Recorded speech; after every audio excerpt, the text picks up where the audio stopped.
gostaria de imediato convidar você para abrir comigo a sua Bíblia na segunda carta de Paulo a Timóteo, capítulo 4.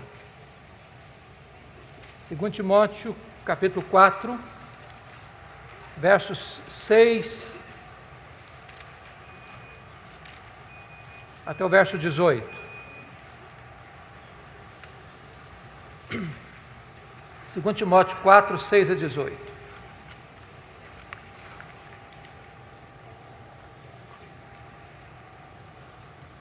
É importante entender que esta é a última carta que Paulo escreve. E Paulo escreve esta carta da sua segunda prisão em Roma. E nessa segunda prisão ele estava numa masmorra, úmida, fria, insalubre, de onde as pessoas saíam leprosas ou para o martírio. Este é o último capítulo desta carta, e essas são as últimas palavras deste capítulo. Consequentemente, essas são as últimas palavras de Paulo antes de morrer, que nós temos registrado na Bíblia. Então é importante entender o que ele está falando. E ele se dirige a Timóteo dizendo assim: quanto a mim, já estou sendo oferecido por libação, e o tempo da minha partida é chegado. Combati o bom combate, completei a carreira, guardei a fé. Já agora a coroa da justiça me está guardada, a qual o Senhor reto juiz me dará naquele dia, e não apenas a mim, mas a todos quantos amam a sua vinda. Procura vir ter comigo depressa, porque Demas, tendo amado o presente século, me abandonou e foi-se para Tessalônica. Crescente foi para a Galácia, Tito para a Dalmácia. Somente Lucas está comigo. Toma contigo Marcos e traze-o, pois me é útil para o ministério. Quanto a Tíquico, mandei-o até Éfeso. Quando vieres, traze contigo a capa que deixei em Trode, na casa de Carpo, bem como os livros, especialmente os pergaminhos. Alexandre o latueiro causou-me muitos males. O Senhor lhe dará paga segundo as suas obras. Tu guarda-te também dele, porque resistiu fortemente às nossas palavras. Na minha primeira defesa, ninguém foi a meu favor. Antes todos me abandonaram. Que isso não lhe seja posto em conta. Mas o Senhor me assistiu e me revestiu de forças, para que por meu intermédio a pregação fosse plenamente cumprida e todos os gentios a ouvissem. E fui libertado da boca do leão. O Senhor me livrará de toda obra maligna, me levará salvo para o seu reino celestial. A Ele, glória pelos séculos dos séculos. Amém. Eu quero pedir permissão a você para voltar apenas a esse texto, só voltar a esse texto, na conclusão da minha fala. Eu gostaria de apresentar aos meus irmãos e irmãs nesta noite o apóstolo Paulo.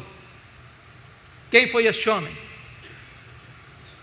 Que morreu pobre, velho, abandonado, tirado de uma masmorra para o patíbulo. Quem foi este homem? Certamente o maior apóstolo, maior missionário, maior teólogo, maior plantador de igrejas da história do cristianismo. Quem foi este homem? Quem foi este homem que, apesar de morrer pobre, velho, cheio de cicatrizes, possivelmente degolado, mas que é mais influente do que todos os Césares de Roma juntos? Quem é este homem? Que ainda exerce poderosa influência, pela graça de Deus, na sua e na minha vida, até hoje. Eu gostaria de apresentar a vocês, nesta noite, o apóstolo Paulo. A primeira informação que nós temos acerca dele está em Filipenses capítulo 3, versículos 5 e 6, quando diz que ele foi circuncidado ao 8º dia, da linhagem de Israel, da tribo de Benjamim, hebreu de hebreus, quanto à lei fariseu, quanto ao zelo perseguidor da igreja. Ele era um judeu puro sangue. Sabemos à luz de Atos 22, versículo 3, que ele foi enviado pelos seus pais para Jerusalém, para para estudar aos pés de Gamaliel, neto do grande rabino Hillel, para transformar-se num grande rabino, num grande mestre, num grande líder do judaísmo do primeiro século. Sabemos à luz de Gálatas 1,14 que dentre os da sua idade ele se destacou pelo seu zelo, pela tradição de seus pais. Curiosamente, este homem de fato se torna um grande homem, culto, poliglota, com a sua mente peregrina, com a sua personalidade prismática. Sua cultura era invulgar. Tanto é fato que quando ele chega em Atenas, a cidade de Péricles, de Sócrates, de Platão, de Aristóteles, dos grandes luminares do pensamento grego, ele discute com seus filósofos, estoicos e epicureus, e planta a bandeira do Evangelho no centro da cultura grega, proclamando Jesus Cristo e a sua ressurreição. Quando ele escreve a sua carta a Tito, ele cita Epimênides, um filósofo do 6º século a.C. Era um homem de mente peregrina, era um homem de uma cultura invulgar, era um homem que caminhava com grande desenvoltura pelos corredores do saber humano. Porém, ao mesmo tempo que Saulo de Tarso crescia e se fortalecia em Jerusalém como um rabino judaico, um outro rabino também crescia em Israel. Não na decantada Jerusalém, onde estavam os escribas, os fariseus, os saduceus, o sinédrio judaico, mas na pobre, pequena, esquecida e desprezada Nazaré da Galileia, não perlustrando os bancos de uma academia teológica, mas com as suas mãos calejadas na urdidura da luta de uma carpintaria. Aos 30 anos de idade, o rabino de Galileia vai ao Jordão, é batizado por João Batista e dá início ao seu ministério. Diz a Escritura que ele falava e pregava não como os escribas e fariseus, mas pregava como autoridade. Os cegos viam, os coxos andavam, os leprosos eram purificados, os mortos ressuscitavam e a palavra de Deus era anunciada. Mas isso provoca ciúmes e inveja no sinédrio judaico. Começam a persegui-lo, a vigiá-lo, a acompanhar-lhe os passos, com inveja. Contratam testemunhas falsas para acusá-lo, sentenciam-no, acusam-no, levam-no ao pretório romano, e o rabino da Galileia é condenado à morte, e morte de cruz, é crucificado, é sepultado para alívio do sinédrio judaico. Entretanto, no primeiro dia da semana seguinte, uma notícia explodiu em Jerusalém como uma bomba no arraial do inimigo. O túmulo do Rabi da Galileia está aberto, e aberto de dentro para fora, ele ressuscitou. Essa notícia perturbou Jerusalém, e é nesse momento que Saulo de Tarso se levanta como o maior inimigo do cristianismo, como o maior opositor da fé cristã. E o Novo Testamento nos oferece 2 retratos deste homem. O primeiro retrato, Saulo de Tarso, uma fera selvagem. É isso que está em Atos 9:1. Ele respirava ameaças e morte contra os discípulos, e essa palavra traz a ideia de uma fera selvagem que salta sobre a sua presa para devorá-la. Ele era uma fera selvagem. Senão, vejamos 1 Timóteo 1,13, ele se define como blasfemo, perseguidor e insolente. 1 Coríntios 15:9, ele se define como o menor dos apóstolos, nem direito tinha ele de ser chamado apóstolo, segundo ele, porque perseguiu a igreja de Deus. Atos dos Apóstolos, capítulo 8, versículo 3, diz que ele assolava a igreja de Deus. Gálatas 1,13 diz que ele devastava a igreja de Deus.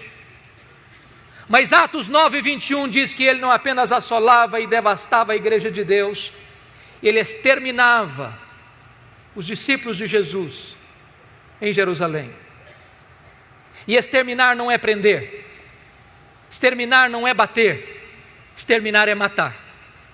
Saulo era um assassino, Saulo era um homem perverso, era um homem sanguinário, era uma fera selvagem. Senão, vejamos, Atos 22, versículo 4 diz que ele perseguiu a religião do caminho até a morte. Ele não perseguia apenas os crentes, ele perseguia a religião dos crentes, ele perseguia o caminho. Mas lemos em Atos 26, versículo 9, que ele entendia que devia fazer muitas coisas contra o nome de Jesus. Ele não perseguia apenas os crentes, ele não perseguia apenas a religião dos crentes, ele perseguia o Deus dos crentes, ele perseguia Jesus.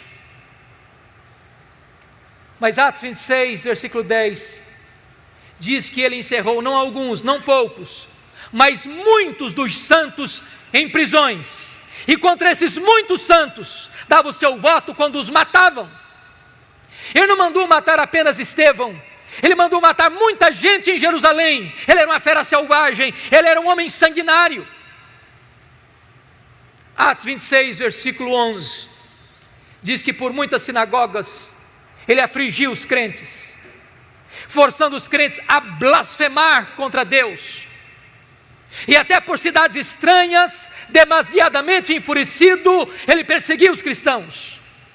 Em outras palavras, ele não perseguia os crentes apenas fisicamente, mas também psicologicamente. Ele chegava numa sinagoga e dizia: ou você nega Jesus ou eu te prendo, ou você nega Jesus ou eu te bato, ou você nega Jesus ou eu te mato. Ele era uma fera selvagem. Mas o Novo Testamento nos oferece um segundo retrato deste homem. Ele não era apenas uma fera selvagem, ele era também um touro indomável. Esta figura está em Atos 26, versículo 14, quando o próprio Senhor Jesus aparece para ele no caminho de Damasco, dizendo: Saulo, Saulo, por que me persegues? Dura coisa te é recalcitrares contra os aguilhões. Às vezes pensamos que o Espírito Santo só começou a trabalhar em Saulo de Tarso, lá no caminho de Damasco. Isso não é um fato. Eu entendo que todas as vezes que Saulo entrava numa sinagoga, não respeitando o lugar sagrado, toda vez que Saulo entrava numa casa e arrastava homens e mulheres para jogá-los na prisão, não respeitando o domicílio doméstico, todas as vezes que Saulo forçava um crente a blasfemar contra Deus, e em vez desse crente blasfemar contra Deus, preferia morrer pelo nome de Jesus, era o Espírito Santo picando a consciência deste homem, era o Espírito Santo ferroando este touro bravo. Mas esse touro bravo não quer ser amansado. Um dos instrumentos que se usa para amansar um touro bravo é o aguilhão. E esta fera selvagem, e esse touro bravo não quer ser amansado. Mas certo dia, respirando ameaças de morte contra os discípulos de Jesus, ele sai de Jerusalém para Damasco. Por volta do meio-dia, o domador de touro bravos bradou desde os céus: Saulo, Saulo, por que me persegues? Dura coisa te é recalcitrares contra os aguilhões. E o domador de touro bravos jogou esse touro bravo no chão. O touro bravo está vencido, o touro bravo está caído, o touro bravo está dominado. O maior perseguidor do cristianismo está convertido, louvado seja o Senhor. Fecha-se aqui o primeiro capítulo da sua vida. Abre-se um novo capítulo, a preparação de Saulo de Tarso para o ministério. Diz a Bíblia que ele foi levado cego daquele caminho à casa de Judas, na rua direita em Damasco, onde fica 3 dias orando e jejuando. Quando o Senhor aparece a um discípulo chamado Ananias, lá em Atos 9,13, e diz: Ananias, vai à casa de Judas, na rua direita, e impõe as mãos sobre Saulo para que ele seja curado. Ananias pergunta: mas Senhor, eu tenho ouvido falar de tanta gente, quantos males tem feito este homem ao teu povo em Jerusalém. Mas o Senhor diz: vai, porque ele é para mim um vaso escolhido, e eu enviarei para longe aos gentios, e eu lhe mostrarei o quanto importa sofrer pelo meu nome. Ananias vai, impõe as mãos sobre ele e ele é curado. Saulo recebe o Espírito Santo e é batizado. E agora eu queria que você abrisse comigo sua Bíblia em Atos 9:20, por favor.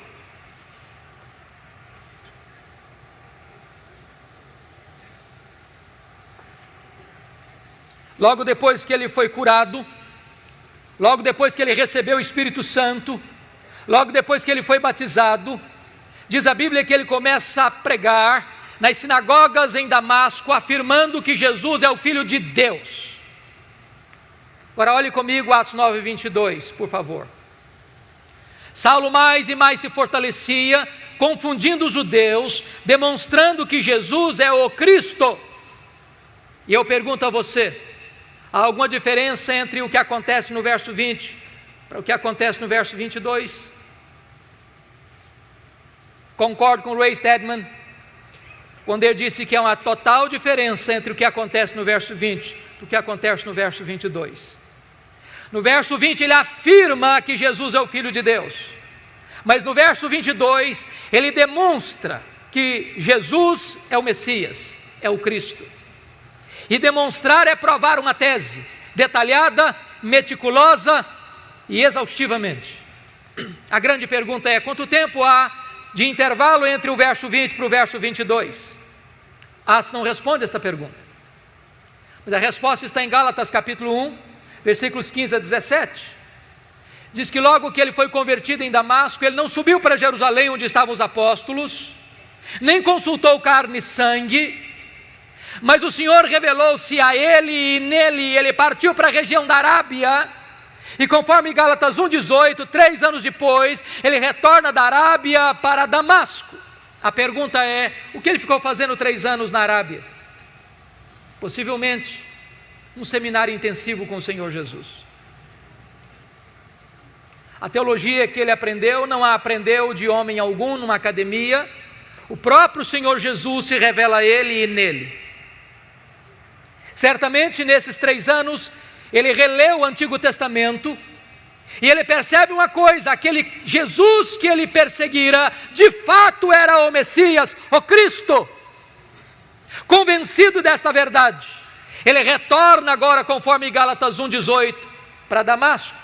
E Ray Stedman, e eu concordo com ele, entende que o verso 22 encaixa-se exatamente aqui nesta volta, quando esta verdade está cristalina em sua mente e em seu coração.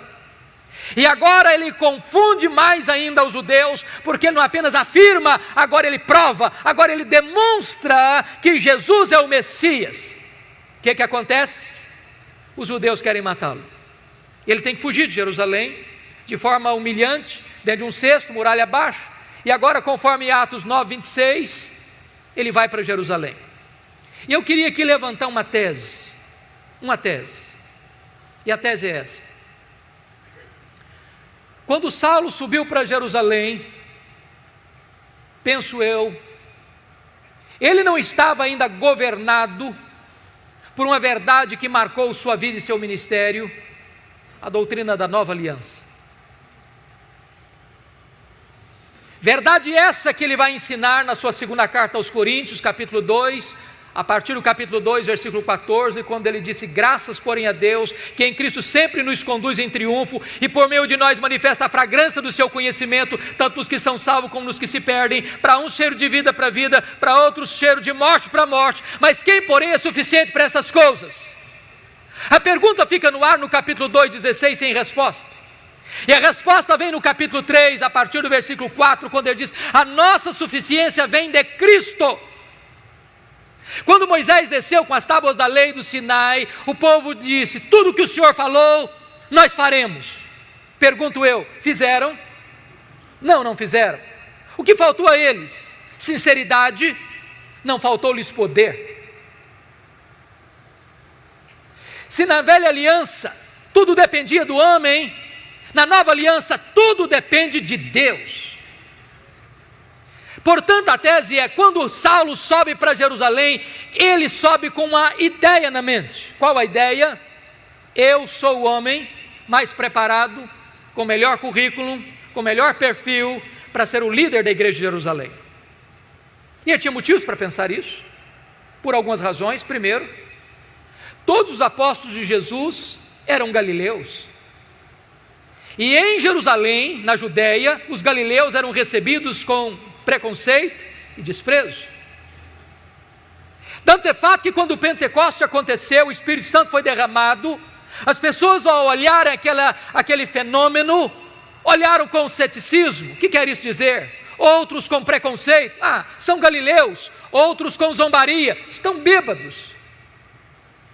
Saulo deve ter pensado: esses galileus jamais poderão lograr êxito no centro nevrálgico da religião, que é Jerusalém.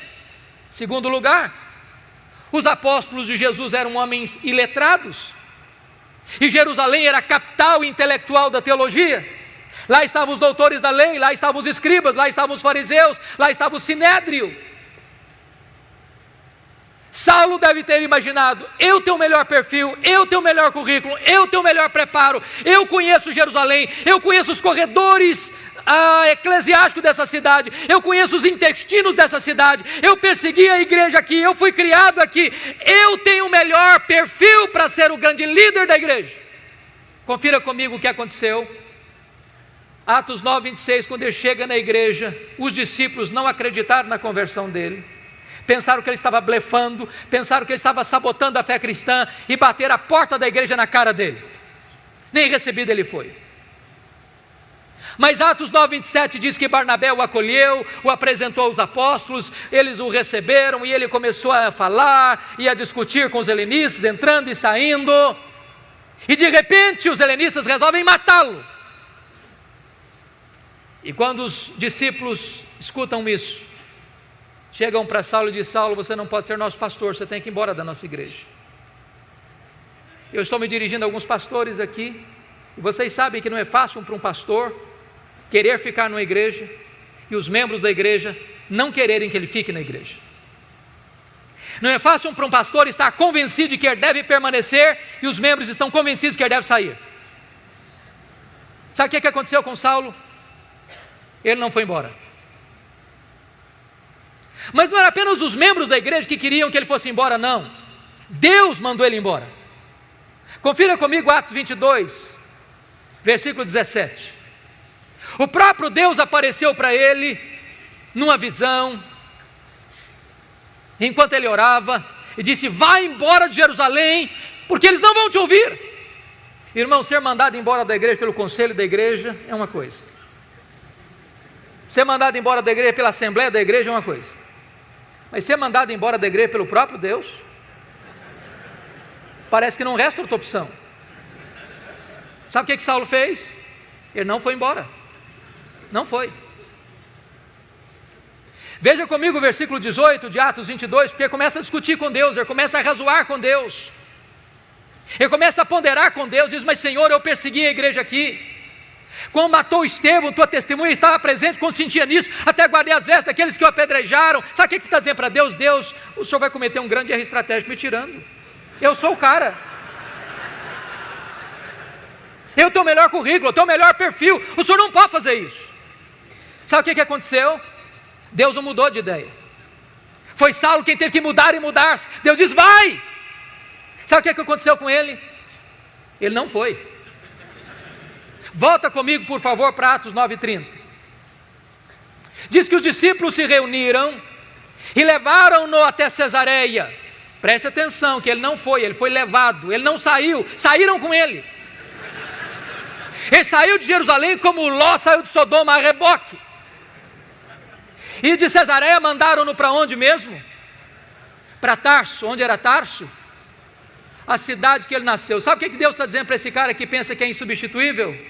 Deus está dizendo: meu filho, arruma as malas e volta para casa, porque tudo depende de Deus e nada de você. Mas o pior não havia acontecido. Ele ficou em Tarso cerca de 10 anos no anonimato. Para alguém que queria tanta liderança, ele fica 10 anos no esquecimento, longe dos holofotes.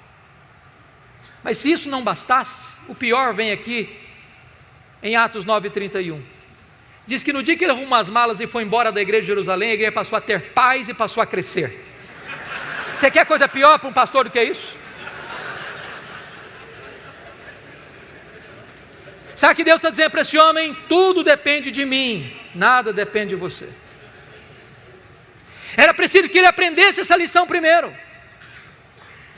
Diz a Bíblia que muito tempo depois acontece um avivamento em Antioquia da Síria, a terceira maior cidade do mundo, E a igreja de Jerusalém manda para lá o seu melhor pastor, Barnabé. E Barnabé, ao chegar ali, vê a graça de Deus prosperando, se alegra com isso, lembrou-se de Saulo, foi atrás dele, o buscou. E durante um ano eles ensinaram a palavra de Deus em Antioquia. Estando a igreja orando e jejuando, o Espírito Santo apareceu e disse: separai-me agora a Barnabé e a Saulo para a obra que os tenho chamado. Preste atenção a quem Deus chamou. Não foi Saulo e Barnabé, foi Barnabé e Saulo. Já foi reserva alguma vez? Já ficou na sombra de alguém alguma vez? Já foi liderado por alguém alguma vez? Saulo não era o líder, ele era liderado. Ele tinha que aprender essa verdade: tudo depende de Deus, nada depende de mim.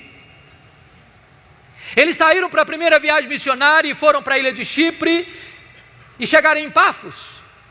E diz a Bíblia que ali o Elimas o mágico tentou impedir o procônsul Sérgio Paulo de ouvir o evangelho, e aquele governador estava sedento do evangelho, e Paulo estava pregando para ele, e aquele mágico queria impedir Paulo de pregar o evangelho, e criando dificuldades. E diz a Bíblia que Saulo, cheio do Espírito Santo, fixou os olhos no mágico e disse: ó servo do diabo, até quando perverterás os retos caminhos de Deus, pois ficarás cego. O mágico fica cego, o governador se converte a Cristo, e um temor cai sobre as pessoas. E a partir de Pafos, diz a Bíblia, que Saulo deixa de usar o seu nome judaico Saulo para usar o seu nome romano Paulo, e a partir daí ele vai se transformar no maior líder do cristianismo, porque havia entendido já a verdade: tudo depende de Deus, nada depende de mim. Diz a Escritura que ele chega em perto da Panfilha, e o jovem João Marcos, que era auxiliar dos dois missionários, primo de Barnabé, retorna para sua casa em Jerusalém. Eu não sei por que Marcos voltou. Os scholars têm pelo menos algumas sugestões. Primeiro, ele era muito jovem e pensou talvez que missões fosse um pouco de turismo, e não era nada disso, e ficou frustrado. Uma possibilidade. Segunda possibilidade é que ele era judeu, e talvez a pregação de salvação pela fé chocasse ainda o coração dele, e então ele, não concordando com isso, voltou.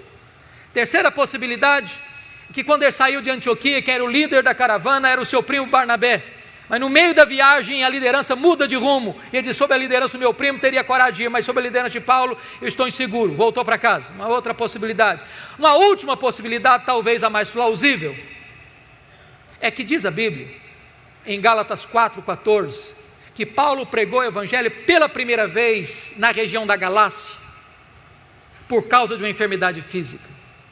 Pergunta: que enfermidade física era essa?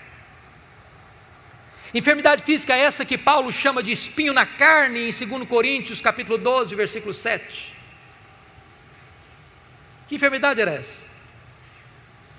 Muitos estudiosos entendem que aquela região de Perge da Panfilha, uma região alagadiça, sujeita a muitas enfermidades endêmicas, como malária, que Paulo teria contraído uma doença assim. Isso provocava uma dor de cabeça alucinante, afetando inclusive a sua visão. Tanto é fato que Paulo precisava às vezes de usar um amanuense para escrever, um secretário para escrever, às vezes pegava a pena para fazer a conclusão: veja com que grandes letras eu vos escrevo. Quando ele estava diante do Sinédrio em Jerusalém, o chefe daquela sessão manda bater em Paulo, e Paulo o chama de parede branqueada, talvez porque via tudo lusco-fusco, não sei. O certo é que talvez João Marcos tenha voltado para casa porque pensou: eu não quero ficar doente, muito moço, eu vou voltar para a casa da minha mãe. Certo é que, por causa dessa enfermidade física, Paulo deixa a região pantanosa de perto da Panfilha e sobe as montanhas do Cáucaso e vai plantar igrejas naquela região de Antioquia, da Pisídia, Listra, Icônio e Derbe, com lutas, com lágrimas, com sangue, mas deixa igrejas estabelecidas e liderança firmada. E agora ele retorna da primeira viagem, conforme Atos 14, 27, confira comigo. Reúne a igreja enviadora e relata quantas coisas fizera Deus e como Deus abrira a porta da fé aos gentios. Nota de rodapé: há espaço para se testemunhar as vitórias de Deus na obra missionária na igreja. Não há espaço, entretanto, para projeção humana na igreja. Não relataram eles quantas coisas fizeram eles, mas quantas coisas fizera Deus. Nós somos apenas os instrumentos, quem faz a obra é o próprio Deus. Mas percebam uma coisa, amados, quando a obra de Deus avança, a oposição surge. Porque logo em Atos 15:1, diz que quando alguns membros da seita dos fariseus ouviram isso, que os gentios estavam se convertendo, e apenas pela fé em Cristo eles estavam sendo recebidos, eles desceram de Jerusalém para Antioquia e começaram a dizer para os crentes neófitos gentios: se vocês não guardarem a lei de Moisés, se vocês não se circuncidarem, vocês não poderão ser salvos. Ora, isso é perversão da verdade, isso é perversão do Evangelho, isso é agregar alguma coisa a mais ao sacrifício de Cristo, isso é dizer que só a fé em Cristo não é suficiente para a salvação. A teologia não está boa, e quando a teologia não está boa, quanto mais se prega, pior fica. É necessário que a igreja se apegue à verdade, que a igreja volte à verdade, que a igreja proclame a verdade, porque pregar uma heresia torna a situação mais grave e pior do que antes. Por isso a igreja não podia avançar na obra missionária sem primeiro fazer uma correção de rota. Convocaram um concílio em Jerusalém, os presbíteros, os apóstolos se reuniram. Ali falou Pedro, ali falou Paulo, ali falou Barnabé, ali dirigiu Tiago, e aquele concílio toma uma decisão, escreve a decisão, nomeia uma comissão, envia as igrejas para que as igrejas fossem informadas, mostrando que só a fé em Cristo é suficiente para a salvação. Teologia boa, é hora de voltar para a obra missionária. É importante dizer que de Antioquia Paulo escreve possivelmente sua primeira carta, a carta aos Gálatas, para denunciar a influência terrível e devastadora desses judaizantes na igreja. Agora olha comigo, por favor, Atos 15, versículos 36 a 41. Diz o texto que Paulo chega para Barnabé e diz: Barnabé, vamos voltar para a segunda viagem missionária? Barnabé diz: vamos, Paulo. Só um detalhe: meu primo João Marcos, que nos abandonou lá em perto da Panfilha, quer voltar de novo.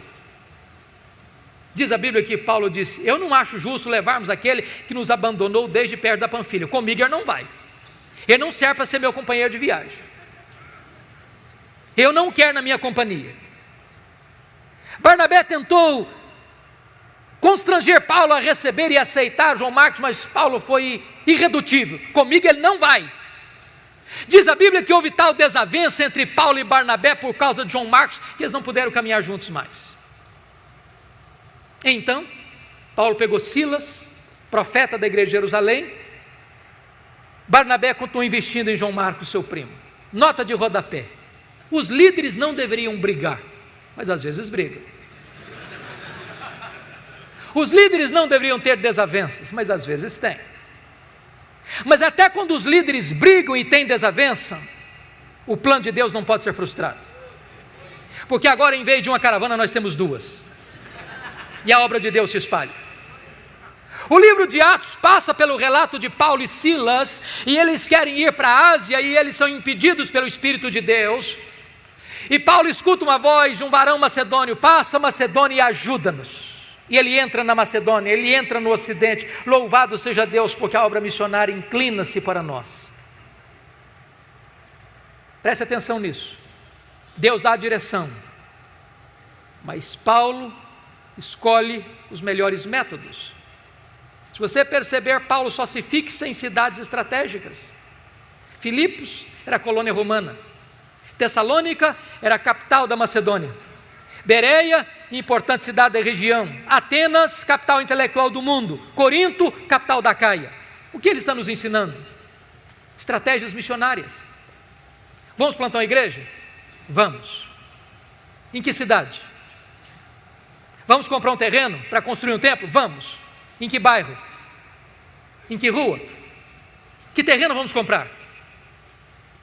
Porque às vezes nós compramos o pior terreno, da rua mais escondida, do bairro mais distante, da cidade de mais difícil acesso, e ficamos 40 anos com uma congregação. Há poucos dias um seminarista me disse que ele trabalha numa congregação presbiteriana que tem 120 anos como congregação, nunca foi organizada igreja. Se nós plantássemos igrejas estratégicas podem influenciar a sua micro-região, e é isso que Paulo está nos ensinando. Mas quando você faz a obra de Deus, pela direção de Deus e pela melhor metodologia, não significa que você vai ter vida fácil. Paulo foi preso e açoitado em Filipos, Paulo foi escorraçado em Tessalônica, Paulo foi enxotado de Bereia, Paulo foi chamado de tagarela em Atenas e foi chamado de impostor em Corinto. De Corinto ele escreve as suas 2 cartas aos Tessalonicenses. Ele fica ali 18 meses e estabelece a obra de Deus naquela região. Dali ele sai para Éfeso na sua 3ª viagem missionária. Éfeso era a capital da Ásia Menor, uma cidade cosmopolita de mais de 300 mil habitantes na época, onde ficava o templo de Diana, 8 vezes maior do que o Partenon. Cidade eivada de idolatria, porque os nichos do templo de Diana era o fator que aquecia o comércio da cidade. Era uma cidade marcada pela feitiçaria, pelo ocultismo. E diz a Bíblia que em 3 anos que Paulo fica ali, a idolatria declina, a feitiçaria entra em colapso, as pessoas vão se convertendo, confessando publicamente as suas obras, queimando seus livros de ocultismo em praça pública, e a palavra de Deus prevalece em Éfeso. E nos 3 anos que Paulo passa ali, ele influencia toda a Ásia Menor. Quando você lê o relato das igrejas do Apocalipse, Éfeso, Esmirna, Pérgamo, Tiatira, Sardes, Filadélfia e Laodiceia, essas igrejas tiveram um profundo impacto do ministério de Paulo nesses 3 anos em Éfeso, e passa a ser a igreja mais estratégica do Novo Testamento, porque na verdade, Paulo manda para lá 2 cartas, as 2 cartas a Timóteo, quando era pastor de Éfeso. O apóstolo João escreve seu evangelho, suas 3 cartas da cidade de Éfeso, e aquela igreja influencia o mundo. De Éfeso, Paulo escreve as suas 2 cartas à igreja de Corinto, e agora está saindo de Éfeso para ir para Jerusalém, porque conforme Gálatas 2:10, ele tinha assumido um compromisso de ir para os gentios, mas não se esquecer dos pobres. Conforme Atos 18:2, quando na época de Cláudio, os judeus foram expulsos de Roma e muita gente estava passando necessidades, e Paulo está levando uma oferta para os crentes judeus, colhido das igrejas gentílicas. E quando ele chega na Macedônia, nessa viagem ele para escrever a sua carta mais importante, sua carta aos Romanos. E ele pede oração à igreja de Roma pela viagem que faria, para que ele não fosse morto no caminho pelos rebeldes, e para que a igreja recebesse bem a oferta que ele estava levando. E você pergunta, mas como assim? Você já fez alguma oração assim? Pedir oração para que alguém receba um presente que você quer oferecer? Por que Paulo está pedindo oração? Sabem por quê? Porque Paulo não estava interessado apenas em assistir materialmente a igreja pobre da Judéia, ele estava interessado em costurar a unidade espiritual da igreja, porque ainda muitos crentes judeus tinham reservas com os crentes gentios. E diz a Bíblia que ele se despede dos presbíteros de Éfeso em Mileto e diz para eles: olha, o Espírito Santo me assegura que o que eu vou enfrentar pela frente são cadeias e tribulações, mas em nada eu considero a vida preciosa para mim mesmo, conquanto que eu complete a minha carreira e o ministério que eu recebi do Senhor Jesus para testemunhar o evangelho da graça de Deus. Ele embarca naquele navio, depois de viagens regionais, chega em Cesareia. Ágabo, o profeta de Jerusalém, prende-o com um cinto e diz: você vai ser preso em Jerusalém. Os discípulos tentam demovê-lo, ele diz: o que vocês estão fazendo comigo? Eu estou pronto não só a ser preso, eu estou pronto a morrer por Jesus em Jerusalém. Ele vai e é preso, é acusado, tramam contra ele, 40 judeus entram em conspiração para matá-lo. A notícia vaza, chega ao sobrinho de Paulo, chega ao comandante, e Paulo é trasladado naquela noite para Cesareia Marítima, quartel-general de Roma na Palestina. E ele fica 2 anos sendo acusado pelos judeus. Na transição de governo, de Félix para Festo, o governador está prestes a entregar Paulo nas mãos do Sinédrio, e o Sinédrio tentava cooptar o governador para matar Paulo na estrada. Paulo percebeu a trama e diz: eu sou cidadão romano, quer ser julgado em Roma. O governador diz: para César você quer ir, para César você irá. Era a vontade de Deus que ele fosse para Roma, era a vontade de Paulo ir para Roma. No dia que ele embarca para Roma, ele enfrenta um naufrágio. Você pode entender isso? Tinha 276 pessoas dentro daquele navio, 14 dias sem saber se era dia ou noite, o desespero, o pânico, o medo. Um anjo de Deus aparece para Paulo e diz: coragem, Paulo, eu entreguei toda essa gente na sua mão, ninguém vai morrer, mas é necessário que vocês vão dar numa ilha. Quando o dia amanheceu, eles avistaram a ilha de Malta, o navio se despedaça todo, a carga se perde toda, mas eles chegam salvos na ilha de Malta, e os bárbaros malteses os acolhem com urbanidade, fazendo uma grande fogueira para aquecê-los, e a única pessoa que quer manter a fogueira acesa é Paulo, e ele vai pegar um punhado de gravetos para jogar no fogo, e quando ele joga o punhado de gravetos no fogo, uma víbora sai do fogo e prende na mão do Paulo. Aquela cobra tinha 276 outras opções para morder.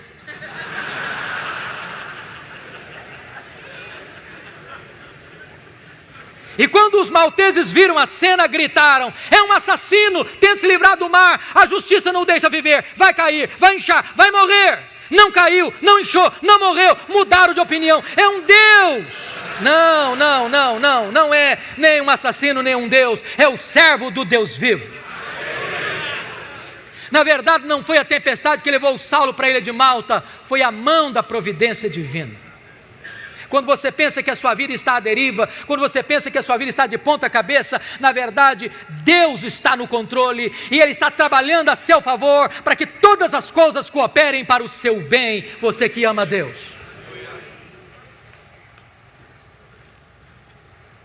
O pai do prefeito estava doente, Paulo orou por ele foi curado. Os demais enfermos vieram e Paulo orou por eles foram curados. E depois dos 3 meses de rigoroso inverno, enviaram Paulo para Roma. E ele chega em Roma. Não talvez como sonhara chegar, chega preso, algemado. Mas ele escreve na sua carta aos Filipenses 1,12 o seguinte: meus irmãos, eu quero que vocês saibam que as coisas que me aconteceram têm antes contribuído para o progresso do Evangelho. Se você pergunta: que coisas, Paulo, aconteceram para você? Talvez ele poderia fazer um resumo para nós. Eu fui perseguido em Damasco, eu fui rejeitado em Jerusalém, eu fui esquecido em Tarso, eu fui apedrejado em Listra, eu fui preso e açoitado em Filipos, eu fui escorraçado em Tessalônica, eu fui enxotado em Bereia, eu fui chamado de tagarela em Atenas, eu fui chamado de impostor em Corinto, eu enfrentei feras em Éfeso, eu fui preso em Jerusalém, eu fui acusado em Cesareia, eu cheguei em Roma preso e algemado, mas eu quero que vocês saibam que as coisas que me aconteceram têm antes contribuído para o progresso do Evangelho. Este homem não crê em acaso. Este homem não crê em sorte, este homem não crê em azar, este homem não crê em determinismo, este homem não tem medo de sexta-feira 13, este homem não tem medo de olho gordo, este homem sabe que a mão de Deus dirige o seu destino.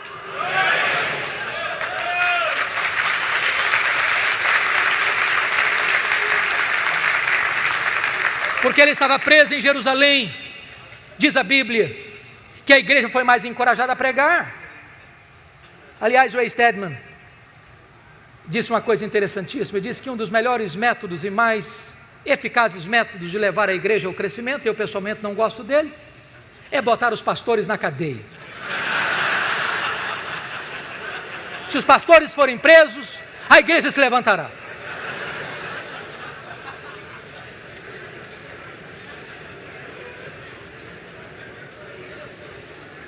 Diz Paulo, porque ele estava preso, toda a guarda pretoriana ouviu o Evangelho. E o que era a guarda pretoriana?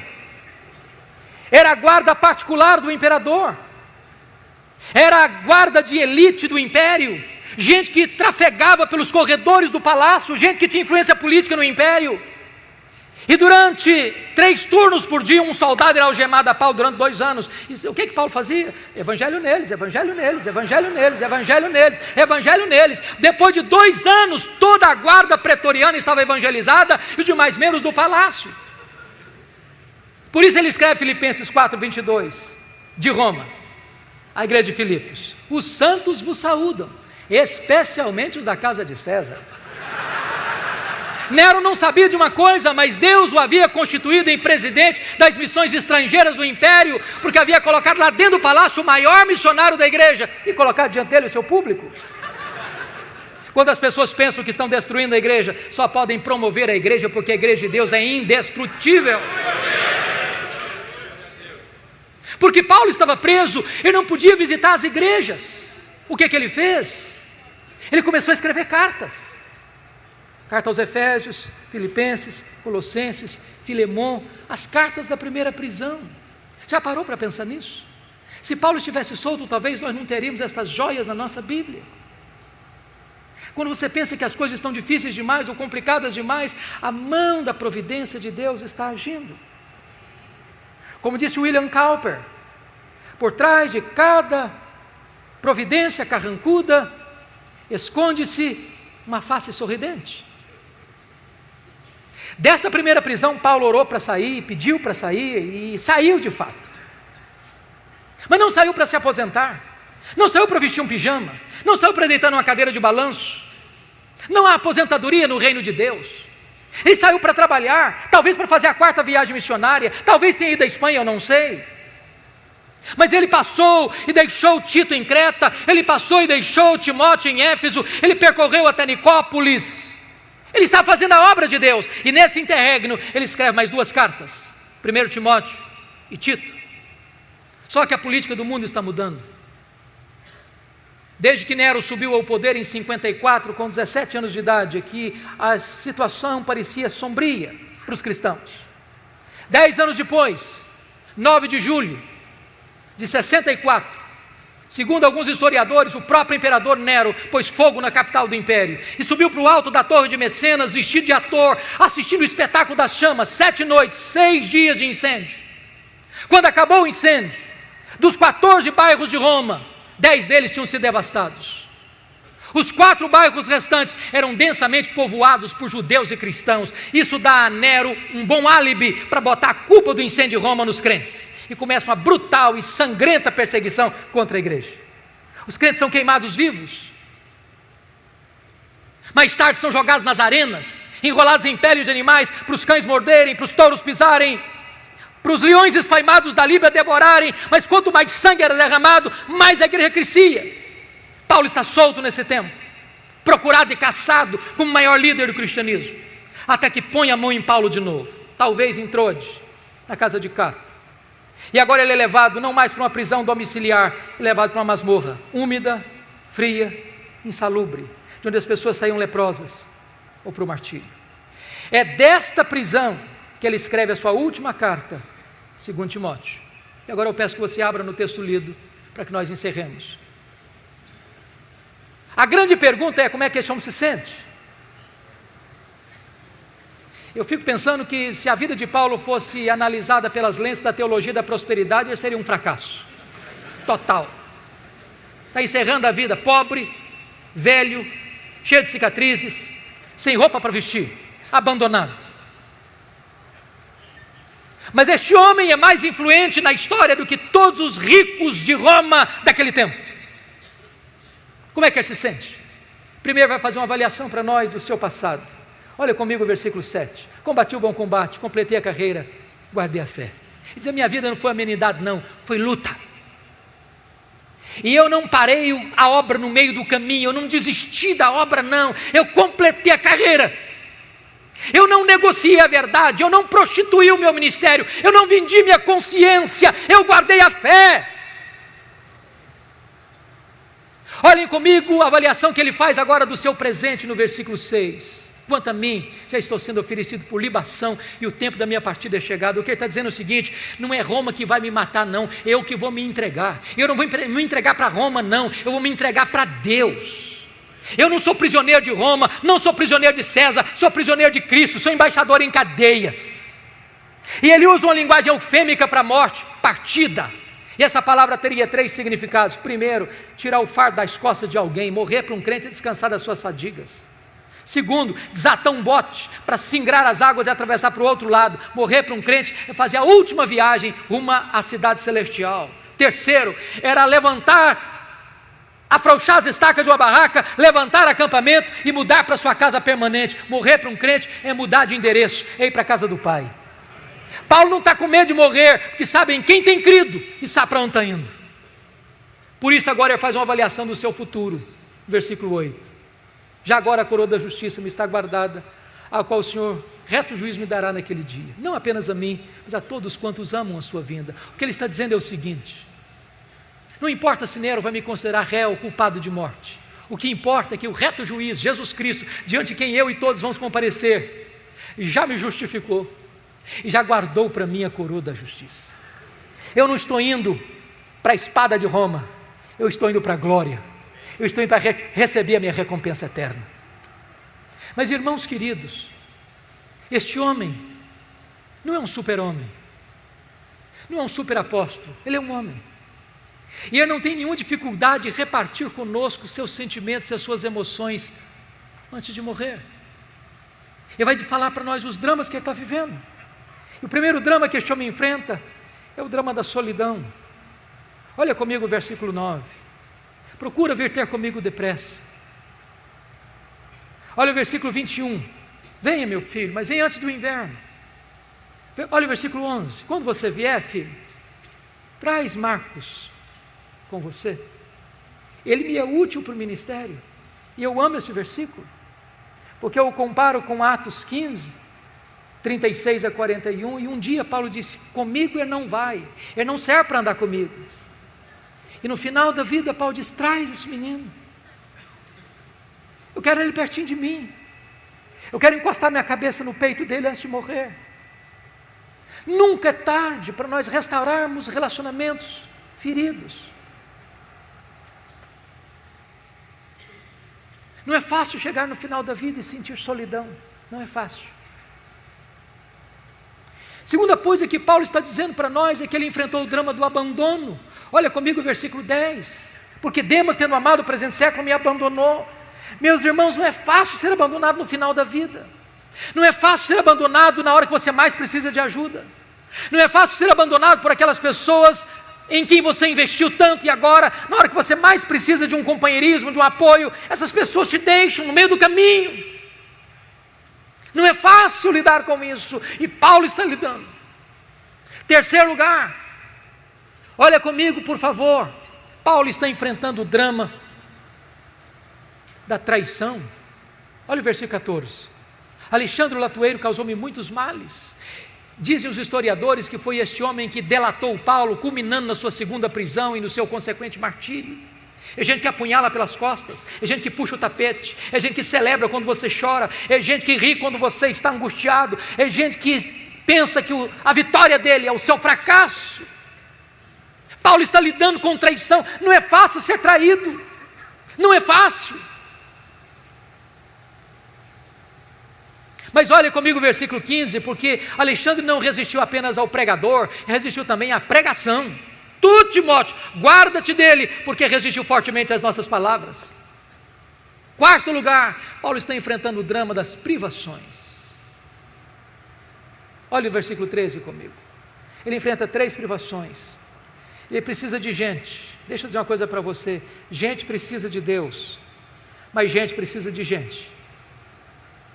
Ele está precisando de gente, fazer companhia para ele. Segundo, ele está pedindo: quando você vier, meu filho, traz os meus livros, especialmente os pergaminhos. Sabe o que me impressiona em Paulo? Que ele sabe que vai morrer e quer estudar. Tem gente que passa a vida inteira e não estuda nada, e quer alimentar sua mente com a verdade de Deus. Em terceiro lugar, ele está enfrentando privações físicas. O inverno está chegando, o versículo 1 está dizendo aí. O inverno em Roma chega a temperaturas abaixo de 0. E dentro de uma masmorra é mais frio lá dentro que lá fora. E uma pessoa velha sente mais frio do que uma pessoa nova. Você já parou para pensar nisso? O maior pastor, o maior missionário, o maior teólogo, o maior plantador de igrejas da história do cristianismo, não tem sequer uma capa velha para usar na velhice. Quantas vezes você e eu reclamamos da vida, tendo casa para morar, tendo carro para andar, tendo comida sobre a mesa, tendo roupa quente para vestir.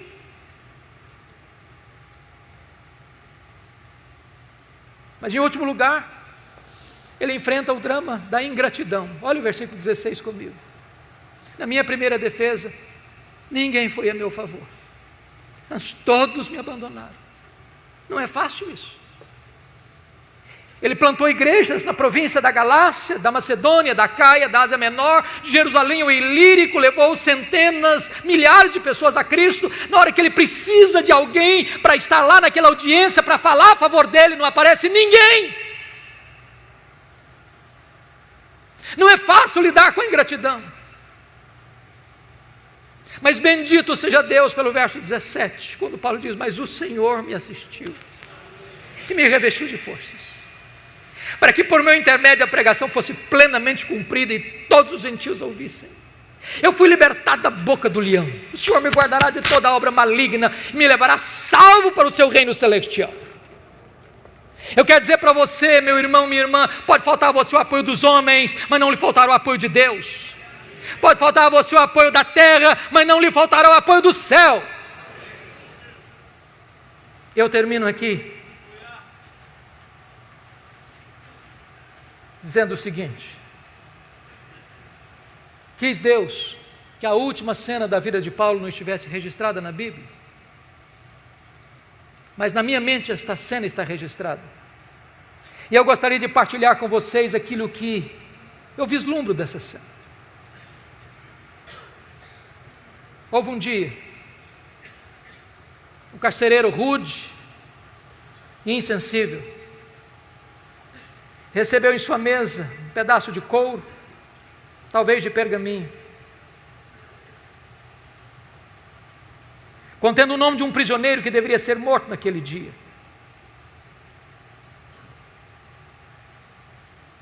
Eu vejo esse homem levantando-se da sua cadeira, pegando um pesado molho de chaves numa mão, uma tocha de fogo na outra mão. Eu vejo esse homem percorrendo um longo, frio, escuro corredor, com passadas largas e pesadas. Eu vejo este homem abrindo uma porta de ferro pesada e entrando para aquela masmorra escura, com a facho de fogo na mão e gritando: prisioneiro Paulo, prisioneiro Paulo, prisioneiro Paulo. E lá do fundo da masmorra o velho responde: sou eu estou aqui. Ele é acorrentado,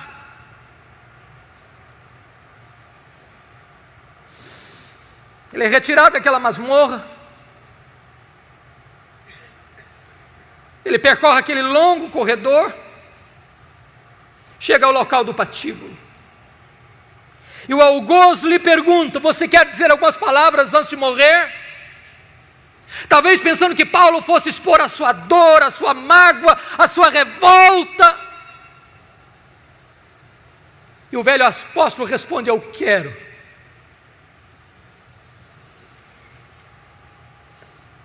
Paulo ergue os olhos aos céus e diz a ele: ao Senhor Jesus seja glória pelos séculos dos séculos, amém. Botou a cabeça no cepo, a espada de Roma tosou-lhe a cabeça, corpo para um lado, cabeça para o outro, tombou na terra como um mártir, foi recebido no céu como um príncipe. Este homem que diz para você e para mim: sede meus imitadores, como eu sou de Cristo. Que Deus nos ajude a viver este cristianismo maiúsculo, superlativo, para a glória de Deus.